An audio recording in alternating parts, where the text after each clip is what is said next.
Hello students, I am Naveen. Welcome to my YouTube channel basic maths on tips. और इस video में मैं करने वाला हूँ फैक्टराइजेशन ऑफ पॉलिनोमियल। तो देखिए यहाँ पे हमें कुछ एक्सप्रेशन गिवन है, हमें उन्हें फैक्टराइज करना है।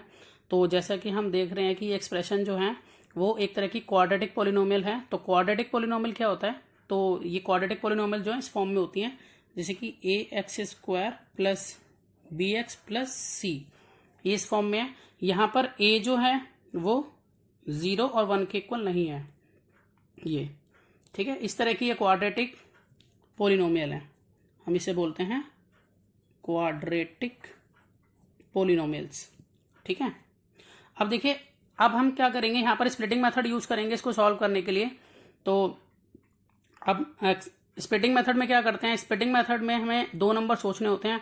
अगर हम उन दोनों नंबर को ऐड करवाएं, ठीक है, वो दो नंबर जो है वो इंटीजर्स हो सकते हैं आपके, उन दो नंबर को हम ऐड कराएं तो हमारा b आना चाहिए। मतलब कि अगर हमने दो नंबर यहाँ सोचे हैं l और m, तो उनको ऐड करने पर हमारा b आना चाहिए। अब अगर हम कहें यहाँ पर b क्या है भाई, तो यहाँ पर b जो है वो हमारा है +11। जैसे कि हम देख रहे हैं, मैंने यहाँ एक्सप्रेशन की फॉर्म लिखी है कि ये क्वाड्रेटिक पोलिनोमियल है। तो इसकी फॉर्म जो होती है वो a x square plus b x plus c होती है। तो देखिए एक्स स्क्वायर तो ये रहा, तो इसके आगे जो है वो a है हमारा, यानी कि √3। और अगर हम देखें तो b जो है वो यहाँ +11 है और यहाँ c जो है वो 6√3 है, ठीक है। तो हमें दो नंबर सोचने हैं, उनको मल्टीप्लाई करने पर हमें जो है वो ac चाहिए यहाँ पर। तो l और m वही दो नंबर होंगे जिनको हम मल्टीप्लाई करें तो ac के बराबर आए, मतलब a और c का जो प्रोडक्ट है वो आए। और वही दो नंबर जो है अगर हम उन्हें ऐड कराएं तो हमारा जो है b जो मिडिल टर्म में है ये वो आना चाहिए। तो हमें सबसे पहले ये निकाल लेना चाहिए कि भाई AC क्या है इसका। तो हमें दो नंबर सोचने में ताकि आसानी होगी। जैसे कि हमें यहाँ क्लियर है बिल्कुल, यहाँ पर हमारा B जो है वो हमें क्लियर है कि वो 11 है, मतलब हमें B जो है वो यहाँ पर क्लियर है 11 है। AC क्या है पहले वो निकाल लेते हैं। तो AC निकालने के लिए हम देखो सॉल्व करते हैं। अगर √3 को हम मल्टीप्लाई कराएंगे 6√3 से, तो √3 इंटू √3 3 होगा और ये 6 3 जहाँ 18। इसका मतलब ये है कि हमारा यहाँ पर AC जो है वो 18 है और हमारा जो B है वो 11 है। इसका मतलब ये हुआ कि हमें वो जो दो नंबर सोचने हैं, हमें उन दोनों को सॉल्व करने पर B आना, यानी कि 11 आना चाहिए, और उन्हीं दोनों नंबर जो L और M है उनको मल्टीप्लाई करने पर 18 आना चाहिए। तो ऐसे क्या दो नंबर होंगे? तो अगर हम देखो रफली सोच के देखें, वैसे तो हम फैक्टराइज करके निकाल सकते हैं इसकी वैल्यू को। फैक्टराइज हम 18 को फैक्टराइज करोगे तो आपको पता चल जाएगा। तो मैं आपको बताता हूँ, जैसे 9 और 2, तो 9 और 2 को मल्टीप्लाई करेंगे तो 18 आ जाएगा, और 9 और 2 को ही अगर हम प्लस करते हैं तो हमारा 11 आ जाएगा, जो कि बीच का टर्म है। मतलब वही दो नंबर हमें मल्टीप्लाई करने पर चाहिए, L और M सेम नंबर होने चाहिए, उन्हीं को मल्टीप्लाई करने पर AC आना चाहिए, उन्हीं को सॉल्व करने पर प्लस करने पर B आना चाहिए। तो अब हम यहाँ क्वेश्चन लिख लेते हैं पहले। तो देखिए मैंने क्वेश्चन लिख लिया। अब मैं इसमें 11 को एक्सपेंड कर लूँगा, √3x²। मैंने नंबर इसमें 9x और 2x की फॉर्म में 11x को लिख दिया, 9x और 2x। ये मैंने 9 और 2 वो L और M है मेरे जो मैंने सोचे हैं, प्लस 6√3। अब क्या करना होगा कि हमें फर्स्ट जो 2 टर्म्स हैं इसमें हमें कॉमन लेना होगा, फिर हमने लास्ट 2 टर्म्स को में से कॉमन लेना होगा, ठीक है। तो हम पहले मैं इसको एक्सपेंड कर लेता हूँ ताकि कॉमन लेने में मुझे इजी हो जाए। तो मैं इसको लिख लेता हूँ √3 इंटू x x² को खोल लिया मैंने।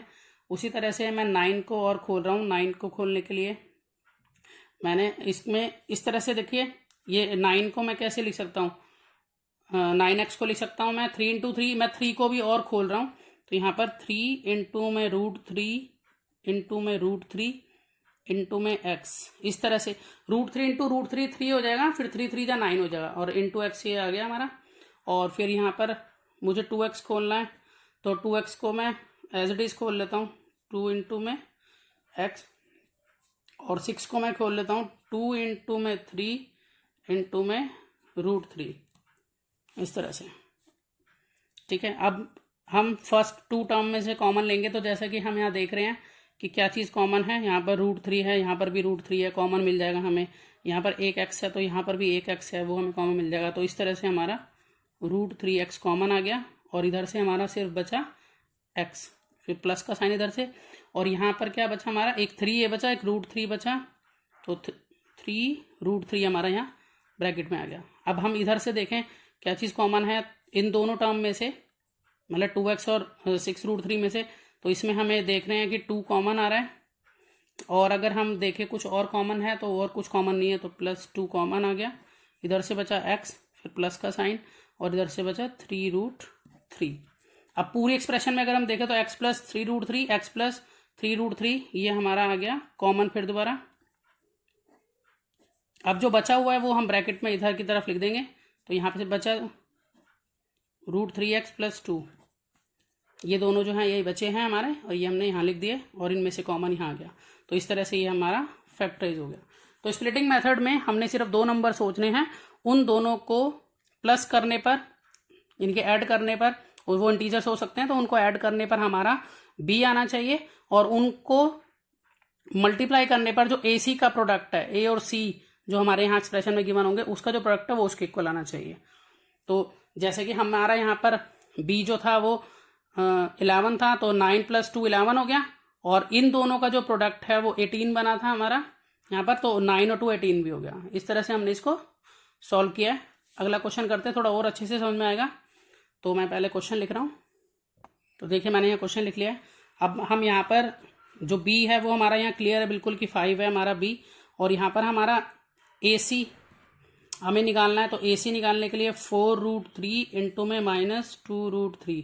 तो देखिए √3 और √3 तो 3 हो गया, यहाँ 4 इंटू -2 इंटू 3, इस तरह से हो गया। 4 यहाँ से, -2 इधर से, √3 इंटू √3 3 हो गया। तो यहाँ पर आ जाएगा -24, इस तरह से 4 2 जा 8, -8 इंटू 3 -24। अब हमें वो 2 नंबर सोचने हैं, उनको अगर हम सॉल्व कराएं तो 5 आना चाहिए, और हम उन्हीं को अगर मल्टीप्लाई करवाएं तो -24 आना चाहिए। और L और M हमने 2 नंबर लेने हैं यहाँ पर, ठीक है। क्या लें, तो अगर मैं यहाँ पर बोलूँ कि मैंने यहाँ पर L चूज़ किया, L जो है मैंने 8 चूज़ किया, और M जो है वो मैंने 3 चूज़ किया माइनस में, ठीक है। तो इससे क्या होगा, L इंटू M -24 हो जाएगा, और L + M मतलब कि 8 प्लस फिर -3, ये हमारा b हो जाएगा जो कि 5 है, ठीक है। अब हम इसको 5 को एक्सपेंड कर लेते हैं, ठीक है। 4√3x² प्लस 8x - 3x, जैसे कि मैंने 8 और -3 सोचा था, हमने 5 को इस तरह एक्सपेंड कर लिया। इसको सॉल्व करके 5 आ जाएगा प्लस का, और ऊपर से उतारा -2√3। अब हम इसमें कॉमन लेंगे फर्स्ट 2 टर्म्स में, फिर लास्ट 2 टर्म्स में कॉमन लेंगे और सॉल्व कर देंगे इसको। तो मैं एक्सपेंड कर लेता हूँ इसको। तो इसको हमने लिखा 4√3x इंटू x प्लस, इसको मैंने लिखा 4 इंटू 2 इंटू x, और इसको मैंने लिखा 3 को √3 इंटू √3, और फिर इंटू x -2√3। तो देखिए जैसे कि मैंने इसको यहाँ पे स्प्लिट किया है, तो यहाँ पर मैंने 4 को नहीं तोड़ा क्योंकि मुझे इसमें से 4 मिल जाएगा। तो मैं चाहता तो 4 को मैं 2 इंटू 2 और एक्सपेंड कर सकता हूँ। आप चाहें तो और इसको एक्सपेंड कर सकते हो, जैसे यहाँ 8 है तो 8 को 2 इंटू 2 इंटू 2 में लिख सकते हो आप। मैंने इसके अकॉर्डिंग लिखा है क्योंकि मुझे इन दोनों में डायरेक्टली 4 मिल जाएगा कॉमन, तो मैंने 4 की तरीके से इसको लिख लिया है। आप चाहे तो फुल इसको एक्सपेंड करें और फिर आपको ठीक आंसर तब भी मिलेगा। तो यहाँ पर मैं कॉमन ले लेता हूँ। तो यहाँ पर देखता हूँ मैं, यहाँ पर मेरा 4 दोनों में मिल रहा है और मुझे x भी मिल रहा है दोनों में, तो 4x मेरा यहाँ पर आ गया कॉमन। इधर से बचा √3 और x, √3x प्लस इधर से 4x तो कॉमन आ चुका है, सिर्फ 2 बचा हुआ है यहाँ पर। और इधर अगर हम देखें तो हमारे पास √3 दोनों में है, तो √3 हमारा कॉमन आया, माइनस माइनस भी दोनों में कॉमन है, तो -√3 कॉमन आ गया। और इधर से बचा √3x, तो देखिए यहाँ √3 और ये माइनस का साइन भी कॉमन है।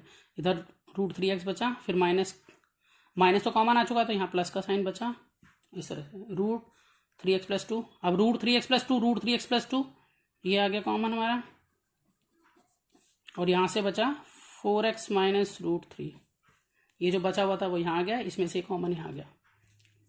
तो आपको समझ में आया होगा। अब एक क्वेश्चन और करते हैं अगला।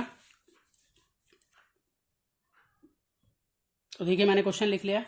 तो सबसे पहले हमें यहाँ पर बी तो हमारा बिल्कुल क्लियर है कि हमारा बी जो है वो 30 है, और ए सी हम यहाँ निकाल लेते हैं 5√5 इंटू में 8√5, ठीक है।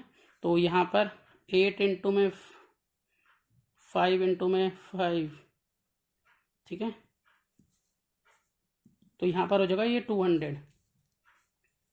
तो हमें दो नंबर सोचने हैं एल और एम, उनको हम सॉल्व करें, ऐड करें तो 30 आना चाहिए हमारा, ठीक है। और उनको मल्टीप्लाई करें उन्हीं दोनों नंबर को तो हमारा 200 आना चाहिए। तो हम यहाँ पर फैक्टराइज करके भी इसको निकाल सकते हैं। आप चाहें तो 200 का फैक्टराइज कीजिए, उसमें से सॉल्व कीजिए कि क्या आ सकता है।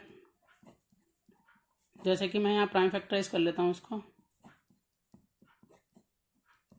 तो यहाँ पर देखिए 2 5 जा 10, एक तो मैं 10 ले रहा हूँ यहाँ पर, और इसके अलावा एक मैं इसमें ले रहा हूँ 2 2 जा 4 4 5 जा 20।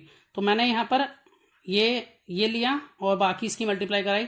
तो मैंने L जो है वो 10 लिया है और M जो है वो 20 लिया है। तो यहाँ पर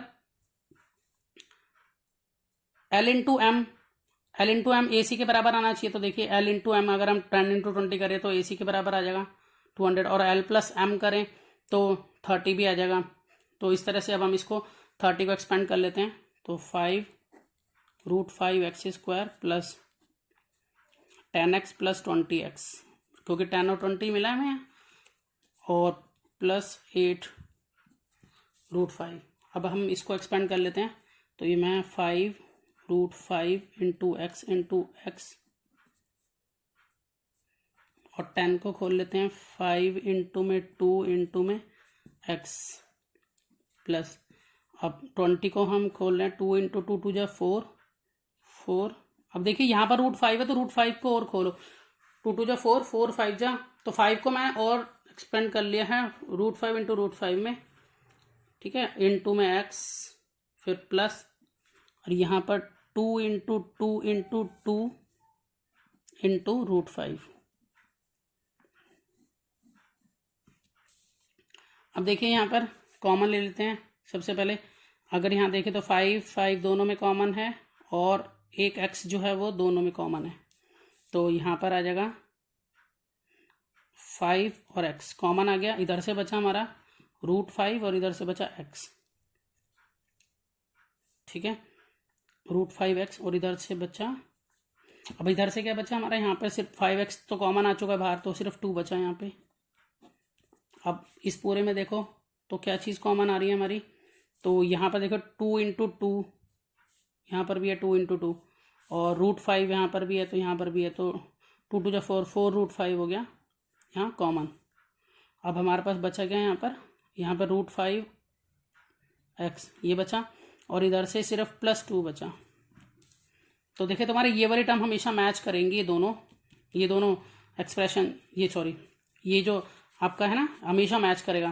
तो यहाँ पर √5x प्लस 2, यहाँ इन दोनों में से कॉमन बचा हुआ यहाँ लिख देंगे 5x प्लस 4√5। तो इस तरह से हमने इस पोलिनोमियल को जो है वो फैक्टराइज कर लिया है, जो कि क्वाड्रेटिक पोलिनोमियल थी हमारी। क्वाड्रेटिक पोलिनोमियल में हमने दो नंबर सोचे, स्प्लिटिंग मेथड का यूज किया, ठीक है। उन दो नंबर को ऐड करने पर हमारा मिडिल टर्म आना चाहिए, मिडिल टर्म में जो b है वो आना चाहिए, और जो l और m उन दोनों की मल्टीप्लाई करने पर a और c का जो प्रोडक्ट है उन दोनों की जो मल्टीप्लिकेशन करके जो आंसर आता है वो आना चाहिए। उस तरीके से हमने इस क्वेश्चंस को सॉल्व किए। तो और आने वाले हैं नए क्वेश्चंस, तो आप देखते रहिए वीडियोस। तो मिलते हैं नेक्स्ट वीडियो में।